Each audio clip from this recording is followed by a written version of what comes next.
Bonsoir à tous. Le Hirak reprend des couleurs après la démonstration de force hier à l'occasion du 2e anniversaire. Les étudiants ont renoué avec une vieille habitude, manifester le mardi dans Alger avant d'en être empêchés par les forces de l'ordre. L'émotion en Italie après la mort de son ambassadeur en République démocratique du Congo. Le diplomate a été tué hier dans une attaque dans l'est de la RDC, l'une des régions les plus violentes de notre continent. Les ravages du variant anglais, illustration très concrète en France, dans l'hôpital de Dunkerque, au bord de la saturation à cause de la souche britannique. Cette ville du Nord pourrait être reconfinée les week-ends. Le football, la soirée de Ligue des Champions, 2 affiches qui promettent Lazio Rome, Bayern Munich et puis l'Atlético Madrid de Simeone face au Chelsea de Tuchel. Les Madrilènes favoris selon Frédéric Hermel. Nous serons avec lui en fin de journal.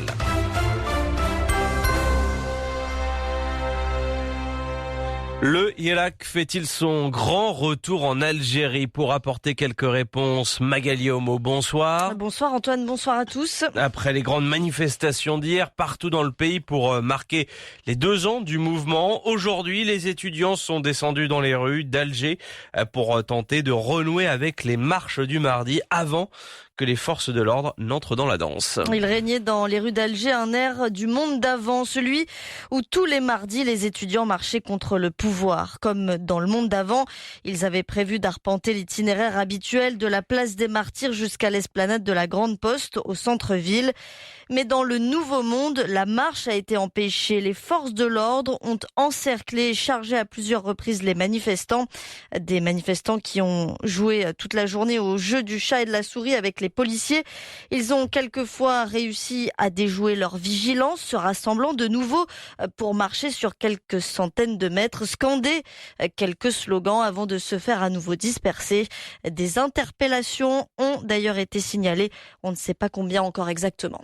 Au moins 18 personnes ont été arrêtées à Alger, précise à l'instant le Comité national pour la libération des détenus. Certaines de ces personnes ont été relâchées en fin de journée.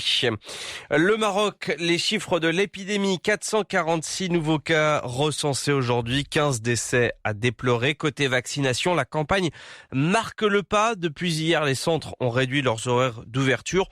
On recense tout de même plus de 2 635 000 personnes ayant reçu leur première dose. Le Maroc, où fut en poste Luca Attanasios, diplomate italien, tué hier dans l'est de la République démocratique du Congo. Il était ambassadeur.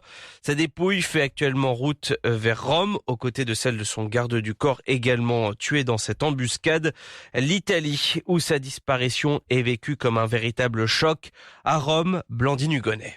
La République est en deuil, c'est ce qu'a déclaré le président Sergio Mattarella après l'annonce de la mort à Goma de l'ambassadeur italien en RDC des suites de blessures par balle. Alors que Luca Attanasio se trouvait hier dans un convoi de l'ONU dans l'est du pays, les 2 véhicules ont été violemment pris pour cible par des hommes armés. Le garde du corps italien et un chauffeur congolais ont aussi perdu la vie. C'est une immense douleur, a réagi avec désarroi Luigi Di Maio, le ministre des Affaires étrangères italien. Au Congo, ils étaient en train de mener une mission humanitaire pour le programme alimentaire mondial. Nous sommes en train d'activer toutes les institutions compétentes pour faire la lumière le plus vite possible sur cette attaque ignoble dans laquelle 2 de nos serviteurs de l'État y ont laissé leur vie. Faire la lumière, car on s'interroge ici sur les circonstances de l'attaque. Le convoi voyageait sans escorte dans le parc national des Virunga, dans le Nord Kivu, à la frontière avec le Rwanda. La zone la plus dangereuse du continent où sévissent des centaines de milices. Rome a donc annoncé qu'une équipe de carabiniers antiterroristes sera envoyée pour enquêter sur cette attaque qui a tué un des plus jeunes ambassadeurs d'Italie. Luca Attanasio, 43 ans, était un passionné d'Afrique, raconte la presse italienne. Ce père de 3 enfants avait dédié sa carrière de diplomate au continent africain et aux projets humanitaires. Consul au Maroc, puis conseiller à l'ambassade italienne au Nigeria, il était arrivé il y a 3 ans à Kinshasa. Luca Attanasio, qui restera désormais le premier ambassadeur italien tué à l'étranger dans l'exercice de ses fonctions. À Rome, Blandine Hugonnet pour Média. Et 24 heures après le drame, plus de 24 heures, on ne sait toujours pas qui est à l'origine de cette attaque. Les autorités congolaises ont imputé cette embuscade aux rebelles hutus rwandais des FDLR. Ces derniers démentent et accusent en retour les armées congolaises ou rwandaises. Un dernier mot de l'Afrique, les résultats provisoires de la présidentielle sont tombés au Niger. Mohamed Bazoum remporte le second tour. Il est crédité de 56% des voix contre 44% pour son concurrent Mahaman Ousmane. L'opposition qui dénonce un hold-up électoral et qui exige la suspension immédiate de la publication des résultats. En France, un nouveau drame en région parisienne. Un adolescent est mort aujourd'hui après une rixe entre bandes rivales dans l'Essonne.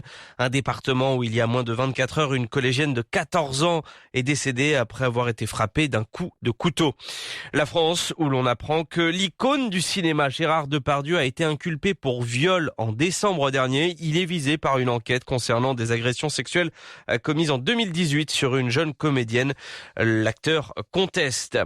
La France qui se débat avec le Covid et ses variants. Après Nice, qui va vivre un nouveau confinement pendant 2 week-ends, c'est Dunkerque qui risque de connaître de nouvelles restrictions. Cette ville du Nord est sous la pression maximale du variant anglais. 900 cas pour 100 000 habitants sur les 7 derniers jours. C'est un chiffre 4 fois supérieur à la moyenne nationale. Mounia Bellarbi, l'hôpital local craint d'être bientôt submergé. C'est bien simple. À Dunkerque, on ne parle plus de vagues, mais de marées. Avec des coefficients qui seraient vraiment au-delà de tout ce qu'on a pu connaître. Christophe Couturier, médecin responsable des urgences au micro de l'AFP. Sans en rajouter, on est vraiment extrêmement contraints. Et la digue que nous sommes, nous soignants, là, subit des pressions énormes. Là, on a envahi, si je peux utiliser ce terme, le secteur de pédiatrie pour pouvoir avoir plus de box dédiées au Covid, pendant que les collègues de pédiatrie s'occupent des enfants à l'étage directement, sans passer par la case d'urgence. Donc c'est tous des aménagements comme ça. Donc en fait, pour l'instant, on avait tenu sans déprogrammation. Ça va très probablement atteindre ses limites dans les jours qui arrivent. Sur la soixantaine de malades souffrant du Covid, plus de 60% sont porteurs du variant britannique. Et les médecins redoutent que cette proportion atteigne bientôt les 100%. Isabelle Durand-Joly, responsable épidémiologie et maladies infectieuses. Alors ce qui est très particulier pour le variant anglais par rapport au Covid classique, c'est qu'il se transmet hyper vite. C'est-à-dire que vous rencontrez quelqu'un qui est porteur du virus, le lendemain vous êtes contagieux et positif. Donc ça va très vite. C'est pas ce qu'on observait avant. On avait souvent un délai de quelques jours. Donc ça, c'est vraiment une problématique. L'hôpital doit donc jongler pour trouver de la place pour les malades et pour l'heure, il tient bon grâce au transfert de patients vers d'autres villes.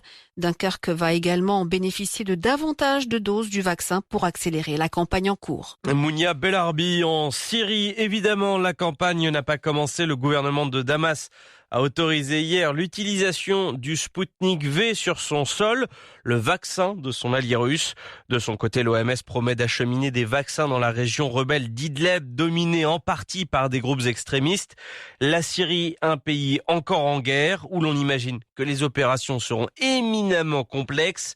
Le témoignage de Shahabi, chargé de programme à la mission humanitaire en Syrie pour les médecins.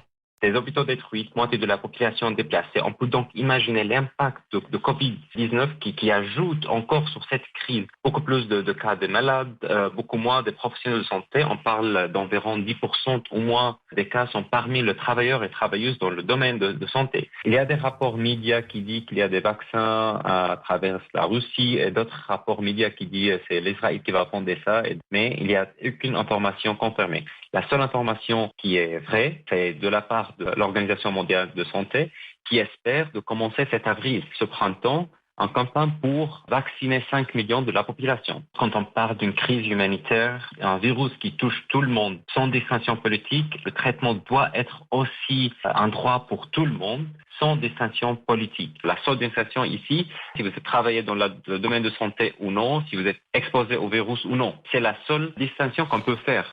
Dans l'actualité également, ce rapport alarmant de l'AIEA consacré à l'Iran. L'Agence internationale de l'énergie atomique se dit vivement préoccupée par la possible présence de matière nucléaire sur un site iranien non déclaré. Par ailleurs, Téhéran continue à stocker de l'uranium faiblement enrichi dont la quantité dépasse désormais de 14 fois la limite autorisée par l'accord de 2015. Un accord déchiré par les États-Unis et de moins en moins, toujours moins respecté par l'Iran. On referme ce journal avec le football. Nouvelle soirée de Ligue des Champions ce mardi. Nouvelles affiches de 8e de finale. Le tenant du titre, le Bayern Munich, se déplace à Rome pour affronter la Lazio, toujours très convaincante face aux grosses écuries. L'Atlético Madrid, de son côté, est obligé d'aller à Bucarest pour jouer contre Chelsea, l'Espagne ayant interdit les vols britanniques. Une délocalisation qui ne change rien au statut de favori des Colchoneros. C'est ce que pense Frédéric Hermel, notre spécialiste du foot espagnol. L'Atlético qui a eu quelques petits problèmes ce week-end, mais je suis persuadé qu'ils avaient la tête à cette rencontre contre Chelsea. Un Atlético qui, à mon avis, est quand même favori pour cette rencontre, avec ce terrain neutre qui est quand même, parce que même s'il n'y a pas de public au Wanda Metropolitano, c'est toujours mieux de ne pas avoir à voyager, c'est toujours mieux de jouer dans son stade, sur l'herbe, la pelouse que l'on connaît, mais un Atlético quand même favori, j'insiste, avec notamment Luis Suarez et Joao Félix, qui seront les deux joueurs en attaque dans cet Atlético, qui va continuer avec son système révolutionnaire, avec 3 défenseurs centraux. Atlético Madrid, Chelsea et Lazio Rome, Bayern Munich, c'est à partir de 21h. Très belle soirée à vous.